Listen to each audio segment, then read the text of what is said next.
What's going on, guys? Welcome back to the channel. It is a cold one down here in Portland, Oregon. It's about 35 degrees outside, a couple days right after Christmas here. And still down here in Oregon. We have not found a property yet. Been looking every single day, but it's tough. It's Christmas time, New Year time, not a lot of inventory.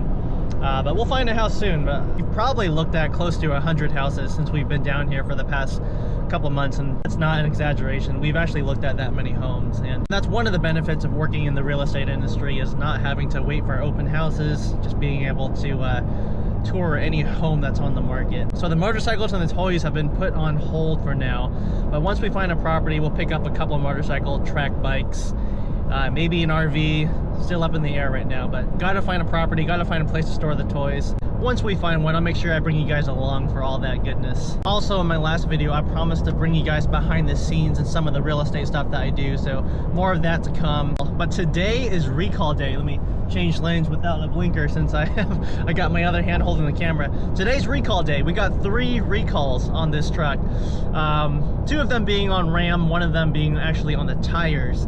But we're headed to the Ram dealership today to take care of a couple of those recalls. The first recall is a safety recall. Apparently the purge hose needs to be replaced, or purge valve hose. I'll flash it up on the screen. I can't remember the specific details, but it is a safety concern. If the hose gets disconnected, it creates a really rough idle. Your engine can shut off in the middle of traffic. And I don't know if it's related or if I've personally experienced this, but during some cold weather, especially during the low RPM range, maybe when I'm kind of going uphill, I do feel like the engine could potentially cut off sometimes. It's I don't know if that's related to the hose, but that's something that I have experience with in this past, so I'm glad that Ram called it out and they are taking care of this recall. The second recall that we're taking care of today is a software module update on the 12-inch cluster. So on the 12-inch screen, digital screen here on these new RHOs, they're known to just shut off or not completely work. So that's something that I personally have had an issue with. I was in downtown Seattle just picking up some food, parked the truck, ran in, grabbed some food, turned the truck back on, and the dash just wouldn't come on. I waited like 15 minutes, turned it back on and off. And keep in mind, I'm in downtown Seattle. I don't have any of my tools to disconnect the battery, but I have had that issue where I just had to drive home without the dash coming on. It was kind of spooky because you don't know how fast you're going. So that has been an issue that I've experienced. So I'm glad they're getting that software update pushed out and taking care of that today. Just pulling up to Ram here right now. Parts and service. Okay, here we go. Oh, there's another RHO there. Look at that. You guys see that? Another 25 RHO. Lights are on too. Woohoo! Good deal. But a little TRX out here, right over here. For her to 3 years. So just check and see if I got the parts for the recall real quick. Sure. Coming up. It is here. Oh, sweet. Your key? Yeah.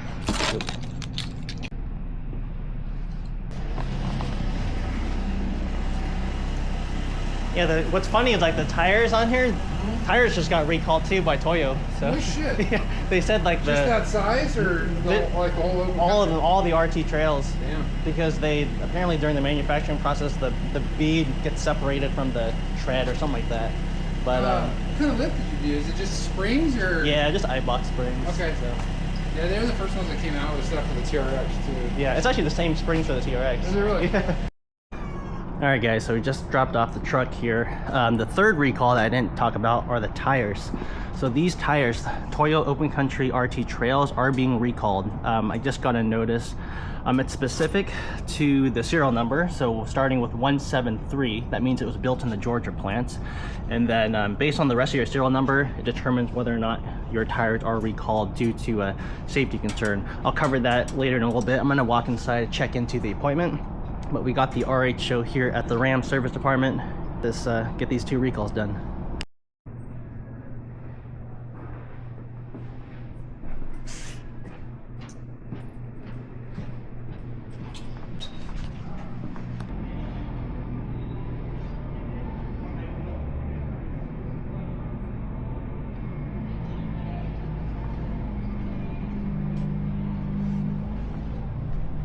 Guys, so we just dropped off the RHO. It's in the shop for service right now, but I just saw this stock RHO on the lot, so I wanted to take a quick peek at it and just to take a flashback to memory lane and see how times have changed. But this is an all stock Ram RHO. Still looks good. Looks good as is off the lot, but I don't know, I kind of like mine a little more. What do you guys think about the 2500? I've always thought these were good looking trucks, and especially with the 2025, 2026, maybe it was, yeah, I think it was 2025 face refresh. I kind of like it. A lot of people weren't liking the whole split design here, but I kind of like the look. I think it looks pretty sleek, pretty good looking. What do you guys think about trading the RHO in for a 2500? We're already getting 11 miles a gallon, so we might as well get some more space. But I probably wouldn't go for the diesel just because I don't tow as much to justify the price of diesel. So no Cummins diesel. They do have this in the reliable 6.4 gas. A little smaller than the 7.3 Godzilla Ford F-250 I had, so maybe you'll outperform that a little bit. But here you go. Here's a gas. I think this one's a Rebel or maybe a Power Wagon. It's a good looking truck. It already looks like it has a lift off the factory, but I do like these fender flares, how they kind of go up a little bit. I think this is a really good looking truck, but if I'm going 2500, I need the 360 camera. I need a bed cam, and the fact that this doesn't have it, it's really annoying because it's 2025. It's almost 2026, guys. Let's throw a bed cam on there. Let's get a 360 camera system. Considering how big the truck is, we need that. That's a deal breaker. So if it doesn't have a 360 camera, I'm not even going to consider it.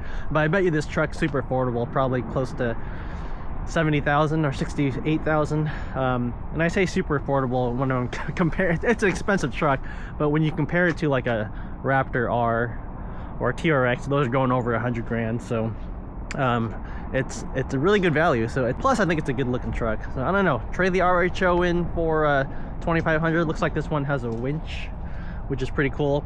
Anyways, quick update. They're gonna take the whole day to service the truck with the 2 recalls. One of the software updates taking about 3 hours, they said, and then the purge hose taking about an hour plus or so. So they gave me a rental car. I'm just here checking out the trucks on the lot, and then we'll head home, do some work, and we'll come back when she's all said and done.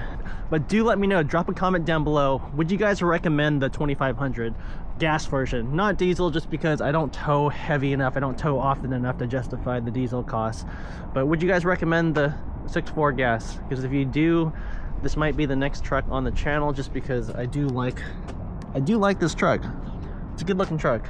I love this color right here though, this like cement gray color on the Ram 1500. They killed it with this color. I don't know, if I saw 2500 gas 6.4 in this gray color, I don't know if you guys can see it, the reflection might be killing how it's actually coming off in person. But if they had this on the lot in a Power Wagon or even a Rebel in this color, I might ask to test drive it. But this is a diesel, so maybe it's for the best. It's a good looking truck though. I do love the cab lights, like on the 2500s and the cab lights. It just looks so good. Sadly, they stuck me in a lame-ass Compass, but it is what it is. Look at this tiny little thing. Alright guys, so we're back in the Jeep Compass here. This is the rental they gave me. We're gonna go pick up the RHO. Took them about 6 hours. I got the call that they got both recalls done. I was reading up on the forums about these recalls, and apparently some people have been having issues with it. Especially with the dash software update.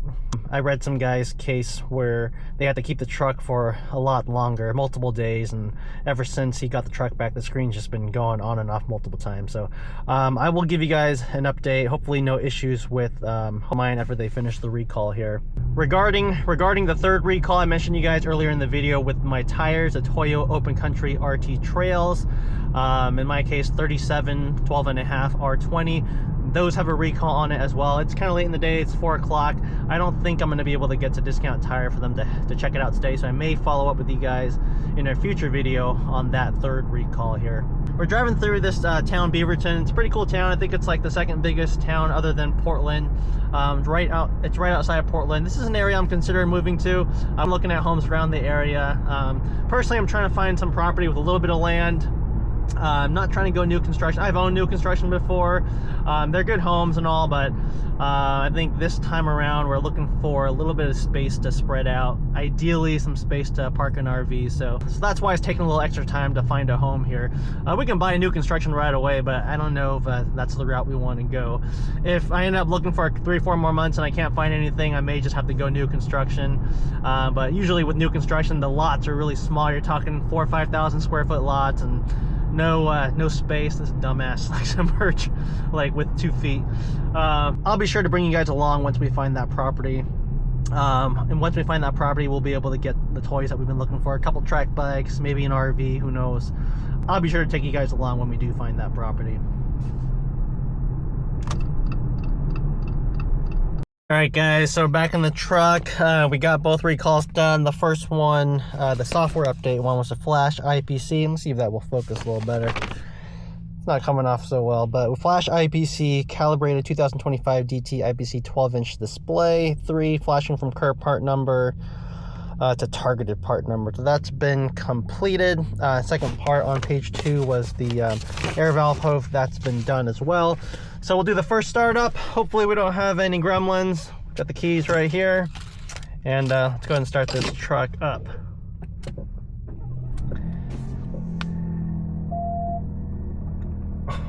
What? Look. The dash doesn't even come on. Okay, it took a while, but that was kind of spooky. Normally it comes on right away, and then after that start, it took a good, like, what was that, 4 or 5 seconds before any of the gauges came on. So that's not very promising. But we'll drive the truck a little bit, and hopefully we don't have any issues. No rough idling, so that's good. At least the air hose didn't seem to cause any problems with that replacement. But that was, I mean, come on, Ram. Get your shit together. We started the truck up right after the software update, and then it took like 5 seconds for the cluster to come on. Maybe because I have it on this setting. Let me switch settings. So if you guys don't know, this truck, it's pretty cool. You can change your setting displays. There's like 3 different styles. Let me go back to this. So this is like the off-road kind of rugged brown one. It turns brown when the RPMs, when the speedometer goes up, you see a little bit more of a rugged terrain color. But I'm going to change it. I'm going to go to this. So you go to vehicle, you go to settings, and then under display, there's different themes. I believe this is it. So set theme. So right now I'm on theme 5. Let me go back to the main menu so you guys can see the full effect here. All right, main menu. All right, that's theme 5. We go to theme 1 over here. It's loading, and you can see it just swapped themes here. A little bit more racer, sporty theme. We go to theme 2. Different, nothing crazy. Just a little bit of definition around the speedometer and the tach there. We'll go to theme 3. A little different, a little bit more sleek. Theme 4, definitely more sports car vibes. And then go back to theme 5, which is that kind of the rugged style that I had earlier. But I'm gonna go back. I'm gonna go to theme 1. I'm leaving on theme 1. Kind of clean cut numbers, and that's updating there. It kind of changes your front end a little bit too. The interface looks a little different. But I'm gonna turn this truck off. And okay, truck is off, and we're gonna turn it back on again. I'm gonna open the door to reset it. All right, completely reset, let everything turn off. I'm gonna turn it back on to see if it takes that long to turn back on again. I'm gonna start this truck up.